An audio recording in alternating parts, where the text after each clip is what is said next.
তো আওয়ামী লীগের সাথে যদি আমেরিকার সাথে ভালো সম্পর্ক থাকে, ট্রাম্পের সাথে ভালো সম্পর্ক থাকে, ভারতের সাথে ট্রাম্পের সাথে ভালো সম্পর্ক, সেই জন্য তারা মনে করছে যে ট্রাম্প ক্ষমতায় আসলে তাদের জন্য এই দেশের রাজনীতি করাটা ভালো হবে।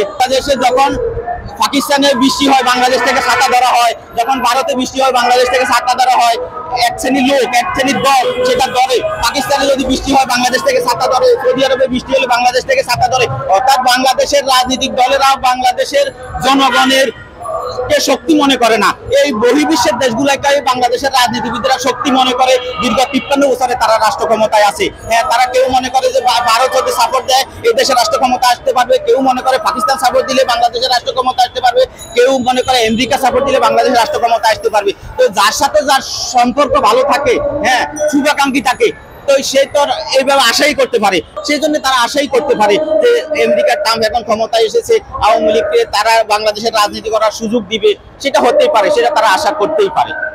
ভারত আর পাকিস্তান, আমরা তো প্রথমে আমি বলছি যে এই সমন্বয়ক বাংলাদেশের বৈষম্য বিরোধী আন্দোলন হয়েছিল বৈষম্যের বিরুদ্ধে। হ্যাঁ, তারা যখন নেতৃত্ব দিছিল এখন তারা সমন্বয়ক। এখন সমন্বয়কটা একটা গালিতে রূপান্তর হয়েছে। এখন মানুষ আর সমন্বয়ক কথা শুনলে এখন গালি দেয়। হ্যাঁ, কারণ 1971 সালে যারা দেশের বিরোধিতা করছে তাদেরকে রাজাকার বলে। হ্যাঁ, এখন যারা এই নেতৃত্ব দিছে বৈষম্য বিরোধী আন্দোলন, এখন তাদেরকে দেখে মানুষ গালি দেয়, কারণ তারা গালির কাজটা করেছে। তারা সব জায়গায় চাঁদাবাজি করতেছে, দুর্নীতি করতেছে, তদবির করতেছে, লবিং বাণিজ্য করতেছে, বিভিন্ন জায়গায় মাইম্যানদেরকে তারা নিয়োগ দিতেছে।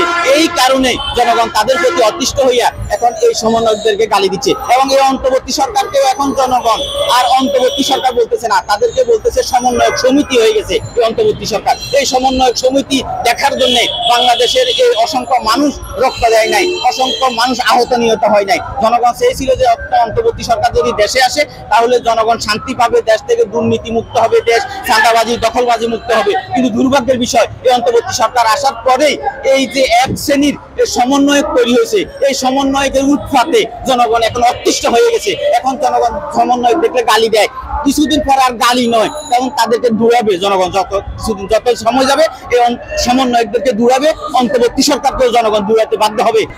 আপনারা দেখছেন কক্সবাজারে চাঁদার জন্য গুম করে একটা ছেলেকে মাটির তলা অর্ধেক ঢুকালে টাকা দাবি করতেছে। গতকালকে আপনারা দেখছেন এই 2:30 বাজে বিজয়নগরে একটা ছেলেকে কুপিয়ে হত্যা করছে। এদেরকে জনগণ মেনে নিবে না, এদেরকে জনগণ কদিন পরে দূরাবে। কারণ আপনারা জানেন যে 2008 সালের মঈনুদ্দিন ফখরুদ্দিন অনেক ভালো কাজ করছে, কিন্তু তারপরেও তারা দেশে থাকতে পারে নাই।